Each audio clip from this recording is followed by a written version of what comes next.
depois de Juízes, antes de Samuel.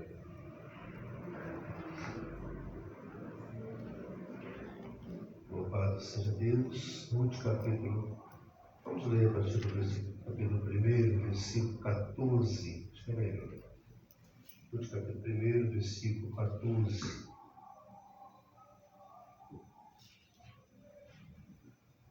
Glória a Deus.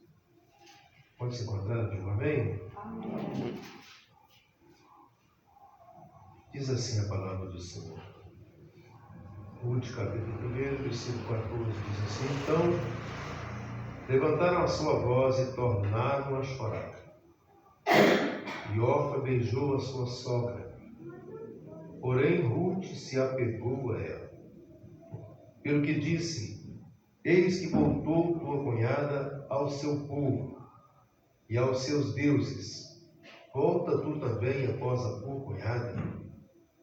Disse, porém, Ruth: Não me instes para que te deixe e me afastes de ti. Porque onde quer que tu fores, irei eu. E onde quer que pousares à noite, ali pousarei. O teu povo é o meu povo, e o teu Deus é o meu Deus. Onde quer que morreres, morrerei eu, e ali serei sepultada. Me faça assim o Senhor, e outro tanto, se outra coisa que não seja a morte me separar de ti. Vendo ela, pois, que de todo estava resolvida para ir com ela, deixou de lhe falar nisso. Amém? Senhor, nosso Deus e Pai, te agradecemos pela tua palavra, pedimos a tua bênção sobre nos oriente, nos dê graça para transmitir as lições que esse texto nos ensina. Abençoa, através do teu Espírito Santo, e os corações que nos ouvem também nesta noite, no nome de Jesus. Amém. Vamos para se sentar. Louvado seja Deus. Estamos diante de uma palavra conhecida e com muitas lições que nós podemos aprender através da vida dessa grande mulher, Ruth. Ruth, irmãos, o nome Ruth em hebraico significa companheira ou companhia feminina. Então, esse é o nome dela e de fato veio a se cumprir literalmente com as atitudes que Ruth tomou com relação à sua sogra no momento de dificuldade. Ela se revelou ser de fato uma grande companheira da sua sogra Noemi. Outro personagem que tem no texto que nós vamos abordar mais adiante é Boaz, que em hebraico significa força. Boaz em hebraico significa força, e ele é um tipo de Cristo. É um homem belemita, morava em Belém, e é um tipo de Cristo. Voltando também a falar a respeito de Ruth, Ruth, irmãos, ela representa a igreja gentia, que foi enxertada, né? Porque Ruth, ela era resultado ela era da família de Moabe, né? E Moabe, ele foi o filho da união incestuosa de Ló com a sua primeira filha, quando eles fugiram de Sodoma e Gomorra, e ali suas filhas, temendo que não houvesse mais pessoas na face da terra, que não houvesse mais geração, elas embriagaram a Ló e se deitaram com ele. O primeiro filho de Ló, com a sua filha mais velha, se chamou Moabe. Dele se originou os Moabitas, e posteriormente se tornou um grande povo e também um povo que deu muito trabalho para o povo de Israel. Com a segunda filha, que logo em seguida embriagaram a Ló, e ele teve relação com a sua filha, um relacionamento incestuoso, e nasceu um segundo filho chamado Amon. O Amon ele deu origem aos Amonitas, que também durante todo o relato bíblico nós vamos encontrar os Amonitas também se surgindo aí como grandes inimigos de Israel. E Ruth, então, ela é da terra de Moabe, ela é descendente deste povo. Um outro personagem que nós deparamos também no texto, irmãos, é Orfa, é a outra cunhada de Noemi, que havia se casado com um dos seus filhos, e significa bondosa, Contudo, no momento de decisão, a bondade dela não chegou a ser tanto, porque ela não seguiu o mesmo exemplo de Ruth, ela não seguiu a sua sogra, ela voltou para os seus deuses. E o nome Noemi, que é a sogra, significa prazenteira ou amigável. O que é interessante a gente saber os significados dos nomes, porque traz-nos um entendimento mais amplo da história dessas mulheres. E os irmãos conhecem a história, o livro de Ruth é pequenininho, só tem apenas 4 capítulos, e é uma história muito bonita. Uma história de um homem chamado Elimeleque, que ele sai da sua terra com sua esposa Noemi e seus 2 filhos, que se chamavam Malom e Quilion. Eles eram efrateus, moravam em Belém de Judá, e a Bíblia diz que faltou pão em Belém de Judá. Ou seja, faltou pão na terra do pão, que Belém significa casa do pão, terra do pão. E faltou pão. No entanto, parece que eles não entenderam que essa crise era passageira, porque geralmente toda crise é passageira, ela tem começo e fim, mas eles, em busca de alimento para a sua família, eles saíram da terra de Belém, que é a terra do pão, e foram para a terra de Moabe, provavelmente sem direção de Deus, provavelmente. Considerando que eles, fugindo da morte, eles encontraram exatamente a morte nessa decisão que eles tomaram, porque a Bíblia diz que morreu tanto o Elimeleque quanto o Malom e Quilion. Eles já estavam casados, ambos casados, um com Ruth e outro com Orfa, e agora nós temos aí 3 viúvas. Noemi perdeu seu esposo Elimeleque, as 2 noras, Orfa e Ruth, perderam seus esposos. Então, nós estamos aí agora com 3 viúvas. Imagine a situação dessas mulheres, principalmente Noemi, em terra estranha, perdeu seu esposo e agora perdeu seus 2 filhos.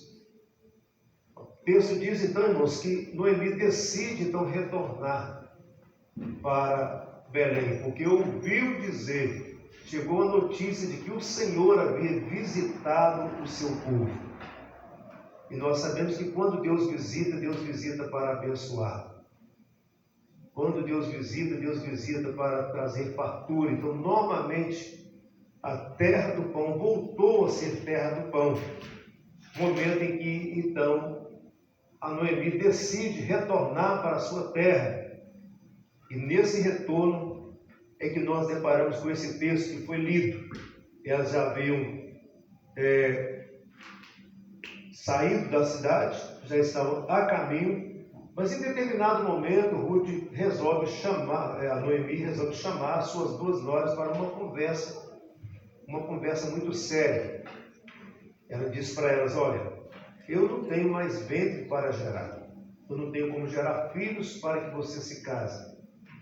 Eu já estou velho e eu estou retornando agora para a minha terra. Retorne vocês para a terra de vocês e para os seus deuses, para que vocês possam seguir a vida de vocês.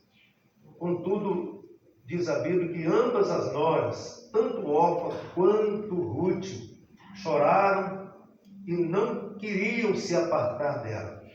Porém, como ela insistiu um pouco mais, a Orfa decidiu voltar para a sua terra e voltar para os seus deuses.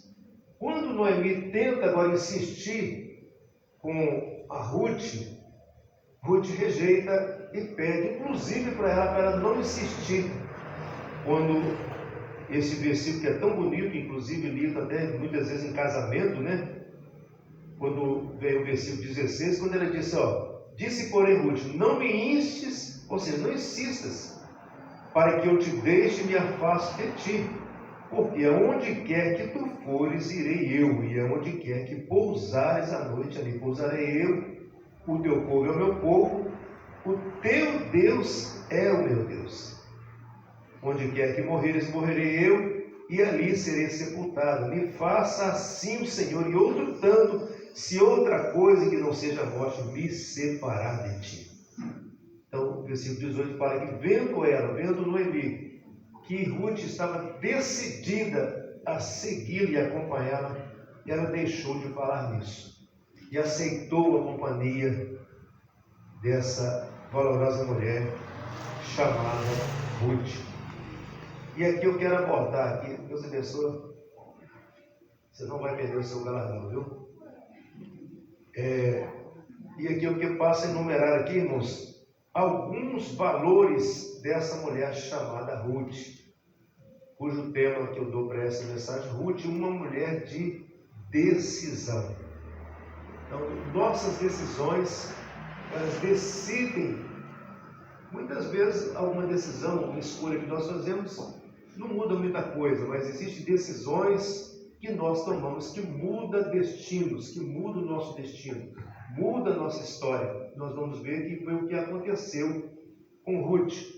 Quando Ruth decide seguir a Noemi. Na realidade, ela decidiu pelo caminho mais difícil. Por quê? Ali significava que ela tinha que deixar o seu povo, ela tinha que deixar o seu Deus, ela tinha que deixar o seu lugar de comodidade para seguir para uma terra estranha, para trilhar um caminho, uma caminhada para um lugar sem que ela não tinha noção, ela não conhecia. Ou seja, Ruth, ela teve que decidir para seguir um caminho novo. E muitas vezes, irmãos, nem todo mundo está preparado para o novo de Deus. Nem todo mundo está preparado para o novo. Muitas pessoas se acomodam na sua mesmice, na sua rotina, e temem seguir o novo. Mas Ruth não temeu. Ruth arriscou, mas eu observo que quando ela fala assim, o meu povo, o teu povo é o meu povo, e o teu Deus é o meu Deus. Isso que fez a diferença. Porque ela fez uma escolha não somente pela companhia de Noemi, mas ela também fez uma escolha pelo Deus de Noemi. Aleluia! Louvado seja Deus! Isso me faz lembrar do Salmo 37, versículo 5. Entrega o teu caminho ao Senhor, confia nele e ele tudo fará. Então ela tomou essa decisão de entregar o seu caminho ao Senhor, ao Deus de Noemi. Eu imagino que, certamente, né, que nós que ministramos, nós que pregamos a palavra, nós que lemos a palavra, nós imaginamos situações que levaram a Ruth tomar essa decisão. Certamente, o testemunho de Noemi fez a diferença. Certamente, a forma como Noemi enfrentou aquela situação de perda de seu esposo, e depois de perda de seus 2 filhos, e a situação é que ela passou, e certamente o posicionamento, o comportamento de Noemi, certamente testificou do Deus que ela servia de forma positiva. E certamente isso influenciou a decisão de Ruth. Aleluia! Se tivesse sido diferente, se Noemi não tivesse dado um bom testemunho, certamente Ruth não teria tomado essa decisão. Principalmente quando ela fala, teu Deus é o meu Deus. Aleluia! Ora, quem vai querer servir um Deus que não tem nada a oferecer. Então, certamente, ela, durante o convívio das duas, certamente, Noemi falou muito a respeito do Deus de Israel. E agora, então, ela toma uma decisão. E ela está pronta para partir para o novo de Deus. Aleluia! Irmãos, nós precisamos estar preparados para o novo de Deus. Deus tem coisa nova para nós, Deus tem coisa boa. Aleluia! E o Senhor jamais vai nos decepcionar quando nós confiamos nele. Quando o salmista diz essa palavra, entrega o teu caminho ao Senhor, confia nele, ele tudo fará. O salmista sabia, ele conhecia o Deus que ele servia, e ele sabia de quem que ele estava falando, e sabia que vale a pena confiar no Deus de Israel. Aleluia! Então a primeira decisão que Ruth tomou foi a decisão de ser fiel e grata. Ela foi decidida no sentido de escolher e seguir a sua sogra, ou seja, ela tinha uma amizade sincera, e aquele convívio que ela teve com a sua sogra, ela quis ser grata. E era um momento que ela sabia também que a sua sogra precisava dela, então ela decide a seguir a ela, né? Ela decidiu servir ao Deus de Israel, então ela decidiu ser fiel e grata. Irmãos, gratidão é uma virtude maravilhosa que todos nós precisamos de ter. É a virtude da gratidão. Muitas vezes nós somos gratos a algo que alguém nos faz, e aquela gratidão muitas vezes ela dura só aquele momento.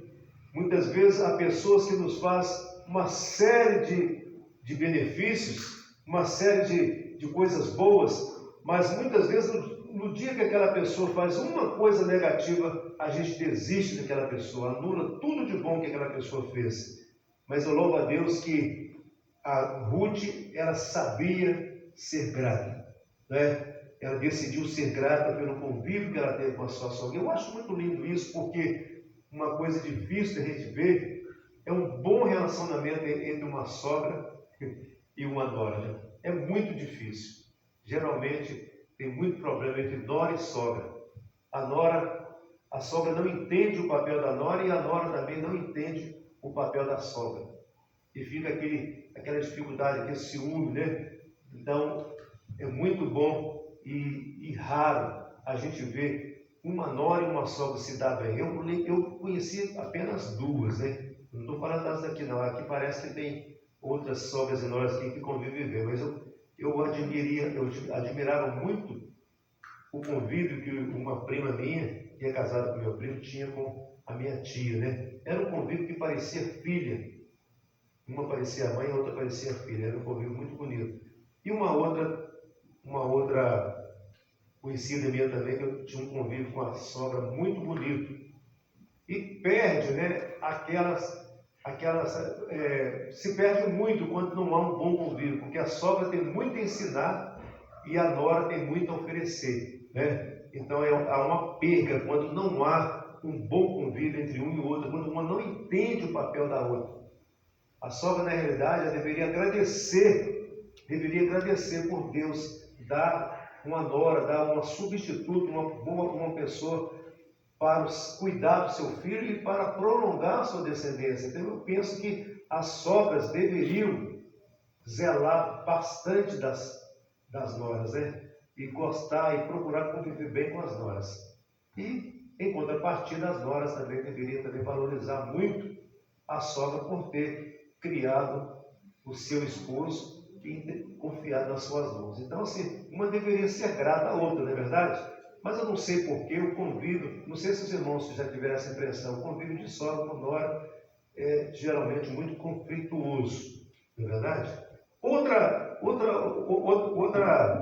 decisão que Ruth tomou, irmãos, Ruth, quando nós lemos lá na sequência da história, no capítulo 2 e no versículo 2 e 3, que Ruth, diante da situação, quando elas chegaram lá na outra terra, quando chegaram em Israel, ela decidiu trabalhar e se ocupar. Ou seja, ela não ficou pensando no passado, triste, acabrunhada, não. Ela decidiu se ocupar e trabalhar. Isso é uma coisa boa. Olha o que diz o versículo 2 e 3. E Ruth, a moabita, disse a Noemi: deixa-me ir ao campo e apanharei espigas atrás daquele em cujos olhos eu achar graça.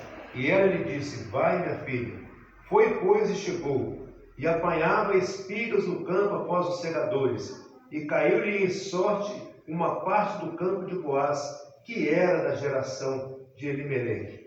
Havia uma lei, irmãos, havia uma lei em que os segadores, quando eles estivessem segando, estivessem colhendo o fruto, eles não deveriam apanhar aquelas espigas que caíam no chão, e nem aquele fruto que caísse na beirada da eira. Isso está registrado lá no livro de, até verifiquei, de Levítico, Levítico capítulo 19, versículo 9 e 10, que fala assim: quando também cegardes a cega da vossa terra, o canto do teu campo não cegarás totalmente, nem as espigas caídas colherás da tua cega. Semelhantemente, não rabiscarás a tua vinha, nem colherás os bagos caídos da tua vinha. Deixá-los-ás ao pobre e ao estrangeiro. Eu sou o Senhor vosso Deus. Então Deus, na sua misericórdia, Ele já tinha determinado que aquilo que caísse, as espigas que caíssem, o fruto que caísse, não deveriam recolher, deveriam deixar para os estrangeiros e para o pobre e para as viúvas. Ruth enquadrava nas três situações. Ela era pobre, ela era estrangeira e ela era viúva. Então Ruth, ela tinha todo o direito de apanhar, porque era lei. O povo de Israel, eles sempre foram muito zelosos com relação aos mandamentos do Senhor. Então Ruth, ela não se acomodou. Ela foi para o campo e foi trabalhar e foi buscar. E Deus abençoou tanto, direcionou, que ela caiu no campo de Boaz. Quem era Boaz? Um parente de Elimeleque, que havia sido o sogro dela. E ele, pela tradição, ele poderia ser um remidor.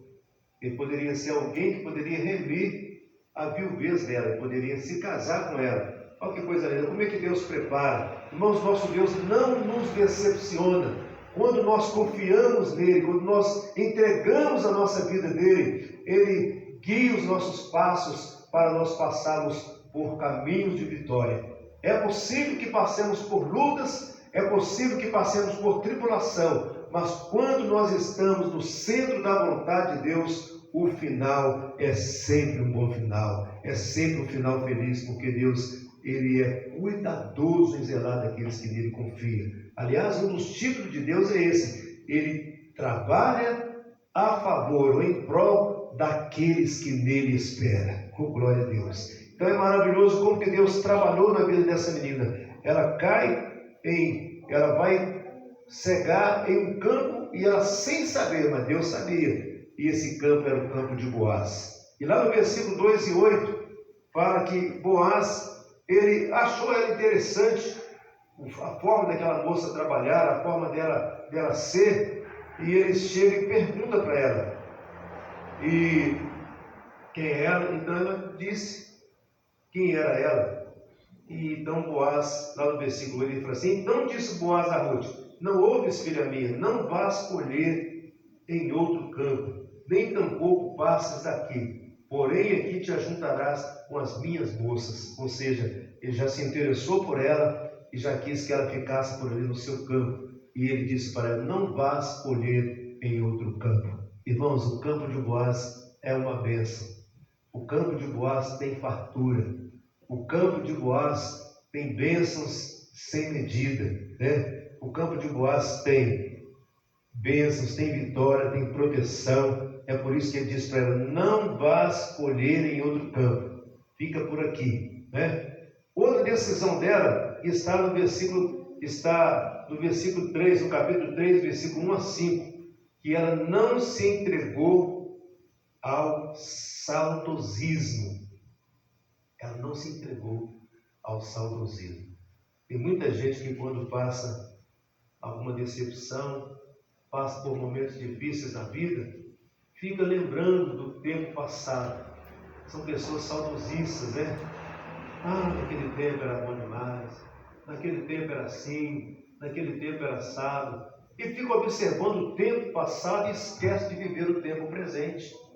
E é interessante, irmãos, que esse tempo presente nosso, ele tem tantas coisas boas quanto teve no passado. Tanto é que daqui uns dias, daqui um tempo, nós vamos nos lembrar desses dias que nós estamos passando aqui. Ah, aquele tempo lá no Xangri-Lá, né? Era tão bom. Que, aí parece que quando a gente está fora daquele tempo, lá na frente, a gente olha para trás e vê o que havia de positivo. Mas quando a gente é saudosista, a gente fica olhando lá para trás e esquece de viver o hoje. Irmãos, é muito importante nós vivermos o hoje. Não existe tempo melhor do que o hoje, tanto é que se chama presente. Não é à toa que se chama presente, é presente. É presente de Deus o hoje. O passado já passou, o futuro ninguém sabe, mas o presente já está falando, o próprio nome já diz, é presente de Deus. Então vamos viver o presente com alegria, com entusiasmo, né? É por isso que Paulo escreveu, né? Deixando as coisas que para trás ficaram, prossigo para o alvo da suprema vocação em Cristo Jesus. Amém? Aleluia! Vamos acreditar, irmãos, que o presente está bom, mas o futuro ainda é melhor. Louvado seja Deus. Há uma palavra, não me lembro onde está escrito, que diz assim, que o fim é melhor do que o começo. O fim é melhor do que o começo, mas para isso eu preciso fazer boas escolhas, eu preciso tomar decisões corretas, eu preciso tomar decisões dentro da vontade de Deus, dentro da direção de Deus. O perigo muitas vezes é nós tomarmos decisão na hora que estamos muito emocionados, na hora de muita emoção, nós tomamos decisões precipitadas, mas quando nós buscamos a Deus em oração, o Senhor vai nos guiar, o Senhor vai nos orientar e Deus vai fazer a coisa acontecer, porque Deus é maravilhoso. Aleluia! Hoje eu até postei lá no grupo lá, os irmãos viram, né? Quem viu o grupo lá, eu postei. Eu estava preocupado aqui com esse banheiro aqui, né? E Jesus, como é que eu vou resolver aquele negócio? Porque não é tão fácil assim, você arrumar um bombeiro para poder resolver, uma pessoa que entende.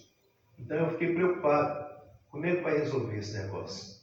Aí, geralmente o irmão João ajuda a gente muito, né? Não sei também se ele entende de tudo, né? O irmão João é polivalente, né? Talvez eu tivesse procurado o irmão João resolvia também.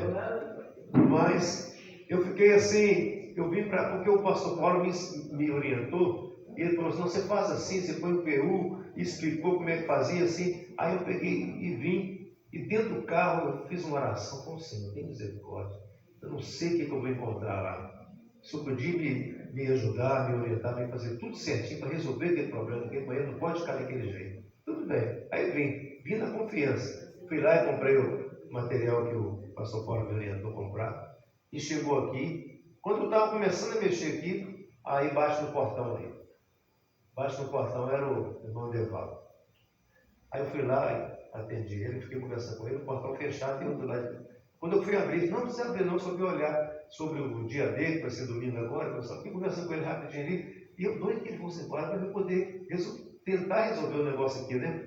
Mas aí, conversa vai, eu falei, eu vou abrir aqui, você entra, e eu estou tentando resolver um negócio aqui, do vaso que está vazando aqui. Ele falou assim, deixa eu ver, talvez eu possa te ajudar. Aí entrou, e a partir daí, irmãos, eu falei, não, pode deixar, eu tenho umas ferramentas lá em casa, vai ser preciso tirar esse parafuso aqui, vai ser preciso fazer isso, fazer aquilo, eles não vão tirar, eles não vão resolver. Aí já foi, eu entrei dentro do carro dele, já fui lá buscar as ferramentas, e ele já tomou a frente, porque o banheiro é pequeno também, e ele é pequenininho, né? E o bichinho pequenininho, trabalhador e resolveu. Aí ontem não deu para resolver, porque a coisa não era tão simples assim. Quando nós tiramos o vaso de uma gambiarra lá, uma coisa horrorosa.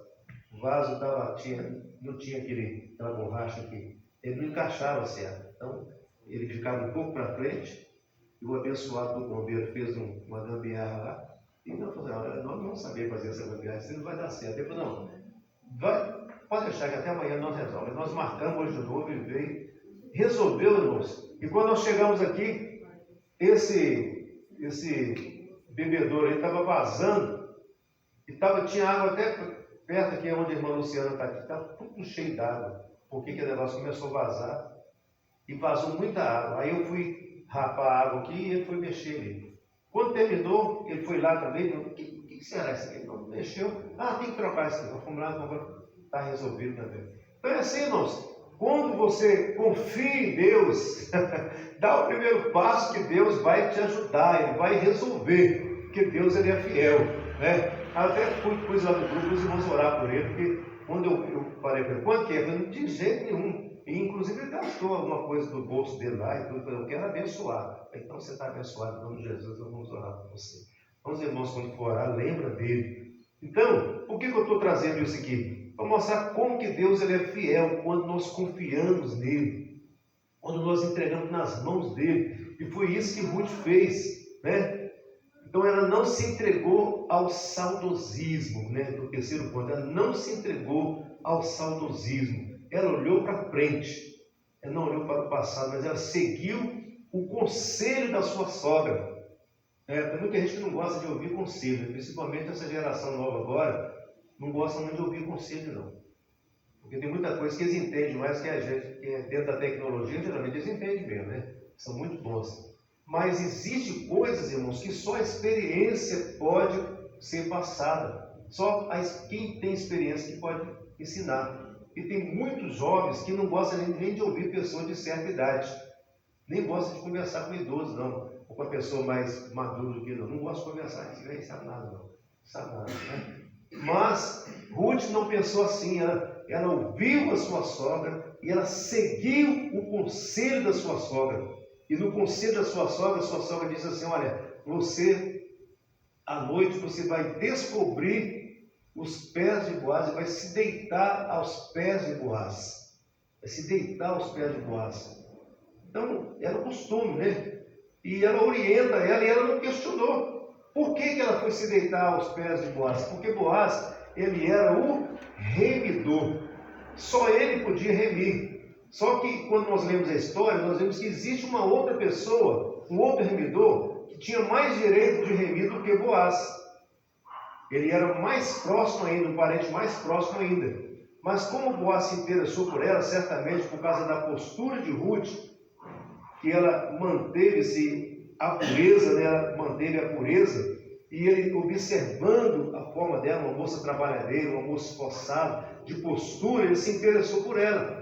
E quando ela se deita aos pés de Boaz, ele então conversa com ela e decide tentar ver se ele podia remi-la. Porque ele se interessou por ela, ele era solteiro. Então olha Deus trabalhando, olha como é que Deus é maravilhoso.